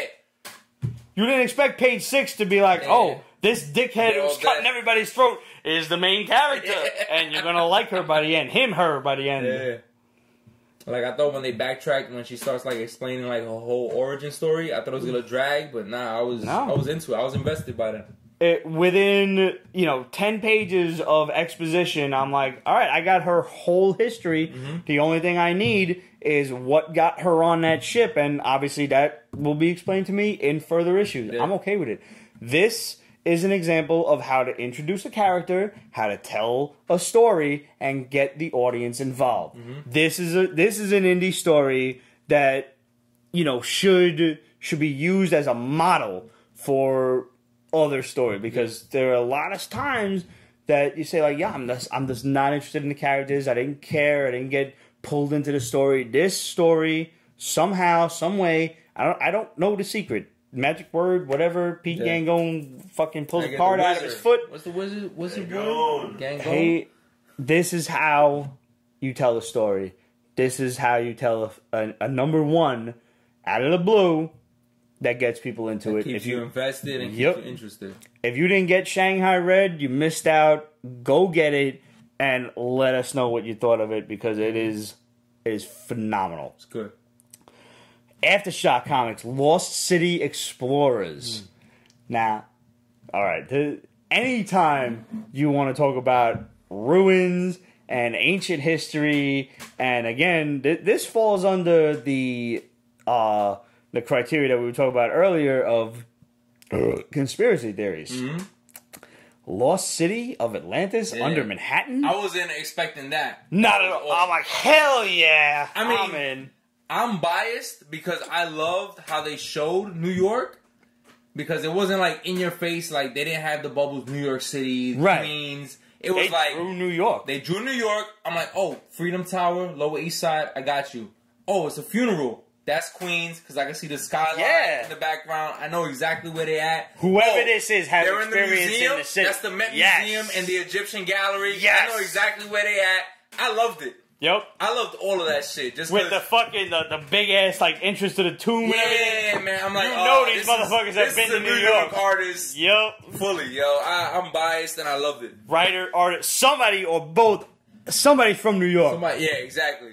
And I mean, this book was so well written that I had to look this shit up. I was like, there ain't no conspiracy theories about Atlantis being up in New York, is there? Like, nah, they ain't. This is a purely fictional tale. Thankfully. Because I would be in the fucking, I'd be just getting out of the train, like, halfway through 14th Street and 3rd Avenue, just going looking for shit. Yo, this girl, alright, the story opens up. They're in this underground underground lab, sending a drone through a whirlpool. A portal or some shit, arrives in this ancient civilization. Like, holy shit, it's right under our feet. Look, we discovered the lost city of... the power went out. We found the doorway to an ancient civilization. Yep. and then the power goes out, and then the dude gets sucked into the whirlpool by some like water-powered woman. Figure, yeah. All, mutant-powered water shit, whatever. And that was like 5 pages in. I'm like, alright, whatever. Shouldn't have fucked with the ancient city. Fast forward, this girl's like a punk-ass teenage bitch. Got that idiotic teenage attitude of I hate everyone. And her friend is no better. And she gets home, and her dad is dead. And, oh shit. So now they have the funeral, but there's no body for the funeral. So you obviously conclude that the dude who got sucked into the whirlpool. Yeah, they say basically the dude that got sucked in. Yeah, that's her dad, the scientist. Because she was all upset too. Like, my dad only studies history. He doesn't live his own life. Right. All he does is worry about his work, and life is passing him by. Yeah, she was going on this whole exposition of, what am I going to do? I don't want to go to college. What am I going to do in college? I'm going to study some boring shit like my dad or whatever. I'm going to be like this boring asshole or that boring asshole or, whatever. She's a teenager. She's a jerk. It's natural. We don't fault you for that. We do. We want to punch you in the face if you're a teenager. We do. Yes. We don't because of restraint. That's something you learn in adulthood. So fast forward, now she gets a proposition by this one dude from the company that's overseeing the whole exploration. Well, the company that owns the lab where her father works says, we had insurance policies in plan. You and your brother are going to be set for life because of your father's accident. Just sign a paper that says it's a gas explosion. As long as you sign off saying it was an accident. If you sign off that your father's death was an accident, you and your brother are set for life. You don't have to worry about any financial problems. So fast forward, and now there's when they're in the museum, and they're in the Egyptian exhibit with the whole entrance to the pyramid and everything. And her father's partner, this girl Leah Whipple, I don't know, she had a funny name, Leah Whipple. Like that. She's like, yo, I'm your dad's partner. Hopefully nobody sees me talking to you because they're after us. Your dad's probably not dead. He might be trapped. I need his research, and he might be alive. He might still be alive, yeah. So don't trust nobody from the company. They're just trying to cover up their tracks. You gotta get me your dad's computer. So she's like, all right. So she goes back home. All of a sudden, there's a break-in in the house. Yeah, they broke in and they stole the computer. Yeah, and even the brother's like, yo, they broke in. They left the TV. But they didn't take nothing. Yeah. So they stole her dad's computer with all the research.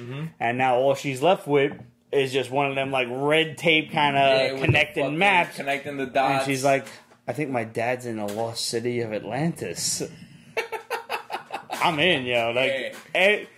Everything about that last page, they don't reveal the Atlantis until the last page, and you're like, yo. All you're saying is it's a lost city, ancient civilization, whatever. And they're like, before Christopher Columbus, before Native Americans, there was an original civilization. He was always able to tap into these different worlds, and something happened. And now, with the doorway they want to talk about it looks like they're going into a little bit of the Higgs boson particle that kind of appears, disappears, and whatnot. I have no idea what that shit is. Yeah, I have a very minuscule knowledge of it, but because I read the afterword, what supposedly her dad was writing down and shit. This is a very interesting story, and it does a very good job of page after page. You become more invested in it, and you want to know more about not only the characters, but what this secret conspiracy is and where it's going and what's happening. And it's just, fucking secret city of Atlantis under Manhattan. I'm in. And like you said, this is definitely somebody's a New York based artist, a writer. When she's talking all that shit about college and she's upset and all this, when she's walking towards the end of the subway, when she's in the subway and she just puts her toes right over the fucking line and the train is coming, you're like, yo, back the fuck up. Yo, I got nervous. Yo, you too close. Yeah, definitely. They're gonna cause delays for everyone involved. It felt good seeing that in a comic book, seeing like New York portrayed and like that. You said, genuinely blatant. Yeah, nobody had to say New York City. It wasn't like Queens, Forest Hills, Cemetery, 42nd Street subway. No, yeah, you know, like, if you know, you know. The way the skyline is, the way they're at in this cemetery. This is Queens. This is where this is at. Like the museum, everything. Like it was dope. Even when they were walking back home, it looked like they were walking the north side. Yep. With the graffiti and everything, with the avenue. Like I was like, oh, somebody's from New York drawing or writing this. Absolutely. This was like my second. If it weren't for the Magic Order, this would have been my book of the week, without question. This and Shanghai Red were my favorite books. Absolutely. These were fucking phenomenal. Zach Kaplan and Alvaro Saraseca, y'all did a great job. Amazing. And if you're watching this show, hit us up. I'd love to do an interview and talk to you guys on which one of you is from New York. Seriously. One of y'all is from New York. Somebody gotta be. I can guarantee that shit. Or y'all did an exorbitant amount of research. Yo, Steve, you good over there? Yo, I'm good. Last but not least this week, we got Konungar War of Crowns from Titan Comics, Static Press. First of all, as with any Titan book, the artwork is beautiful. Going back to Vikings and shit with this one, but not the Vikings, it's the good guys. You've got a war of brothers. One of them is a dickhead. One of them's awesome. And they are fighting for the rule of, like, Viking territory, like Northern Europe and shit. Like, you know, that Northlandia kind of area. And they're talking about invasion from different ports of call. And these two brothers are fighting for the throne. One of them kind of cheated his way into the throne by... So he was a loudmouth. He was the younger brother, and he wanted to be king. And he was trying to impress his girl by taking down this big ass like minotaur bull thing. And so his older brother steps in and is like, "Oh, my brother's being a jerk off." Goes to help him. And the brother, although he kills the beast, like he saves his brother, and then he's like, you know, I'm really sorry, mighty beast, but I have to kill you because you're gonna kill us if you don't. I don't. And he gets taken down in the process. He gets mad hurt because his horse gets cut in half by the bull's horns. Shit. And he's mad hurt for like a year, but now there's a war going on at the same time that his brother decided to pull this stunt. So during the war, he's recovering for the year, and the brother gets to shine in the father's eyes. So the father names him successor of the throne. And he's kind of an asshole. And the brother knows this, and he's like, we can't have him be the king. So he challenges him. Like, whoever wins the duel will be the king. That's the rules. So, alright. So we find out later on in the book that the younger brother cheated with a magic spell on his sword, put poison on the sword to be able to win. Because, he manages to slash his brother slightly, and all of a sudden the brother's like, I can't see! And he knocks him out. And he's like, I'm the king! So he wins. So he's the king, and now his brother is basically the bad guy leading a revolt against the king for years. Because he just will not accept his rule. So, stuck in the middle of this is the princess, their younger sister, who is trying to negotiate peace between the two brothers, and at the same time, figure out how to fight the centaurs, because there's mythical beasts running around that are going to be invading from the north.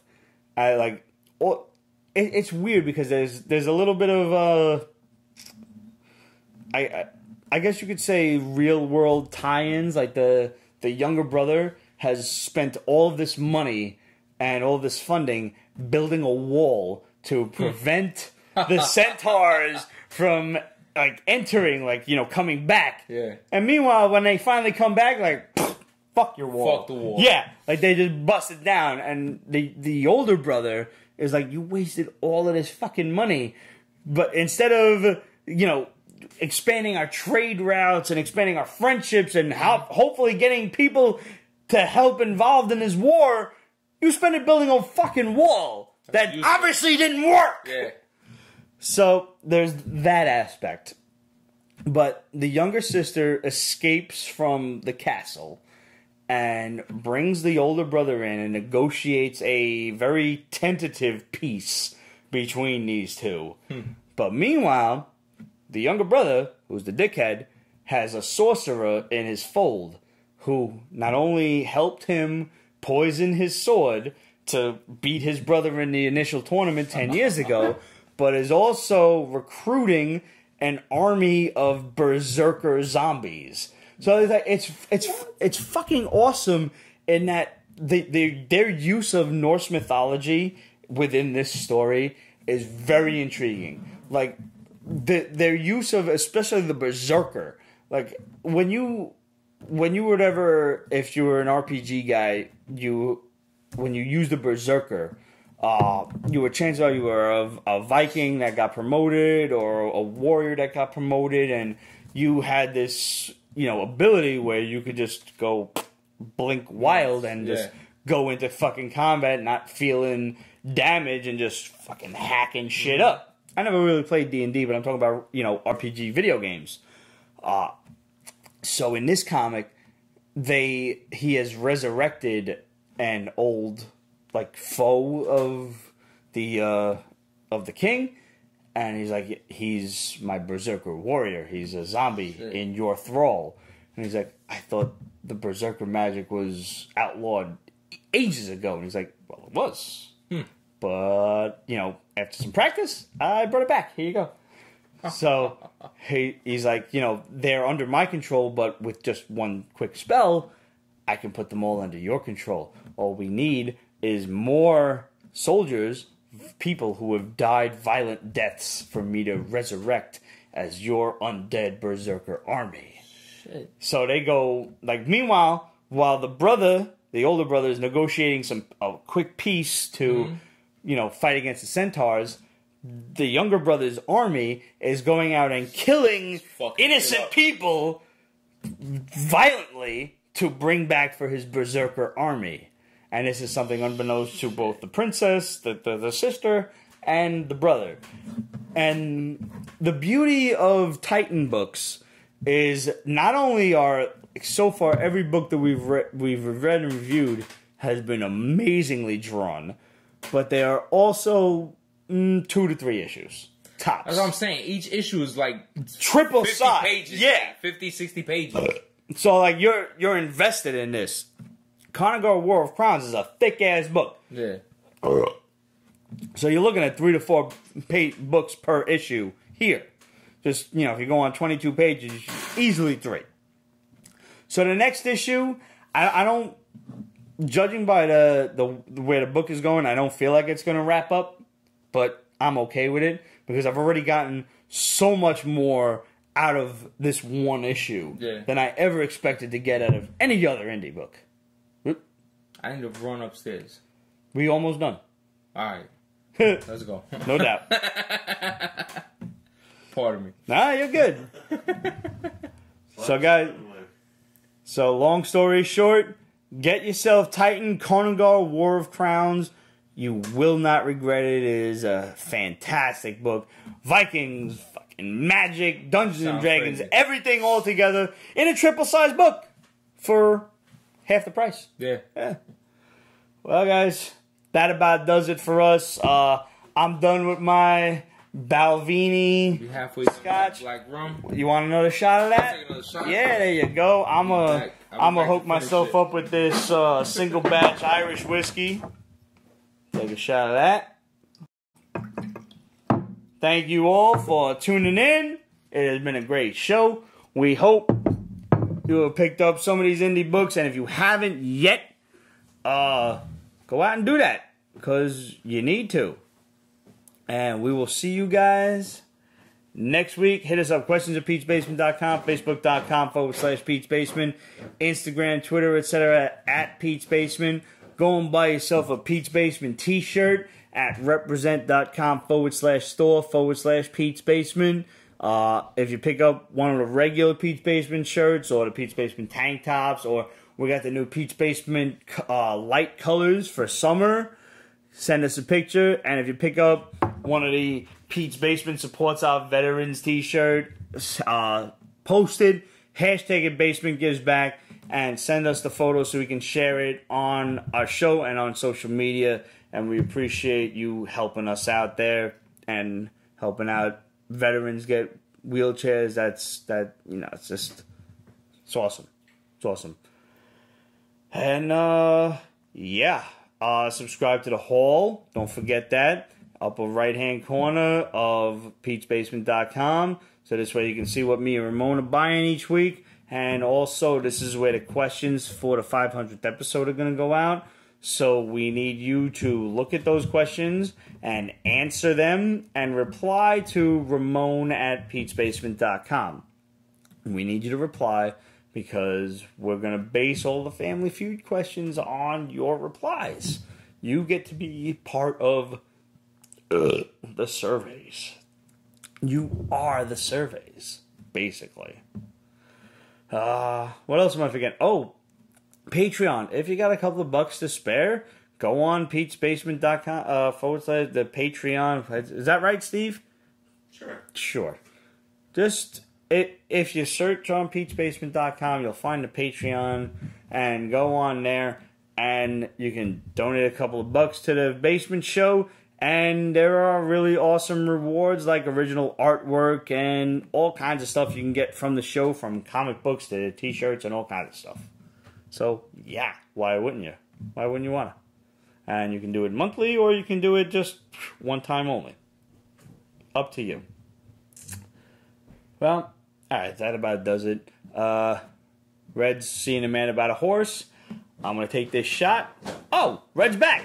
That was fast. Good. Come back. Yo, pardon me, man. You're good, brother. I cannot fucking hold it. Hey, man, it happens to the best of us. Sometimes you need to see a man about a horse. Salud. There we go. And we'll see you guys next week. Pete's Basement is copyright 2018. All rights reserved, so go fuck yourself.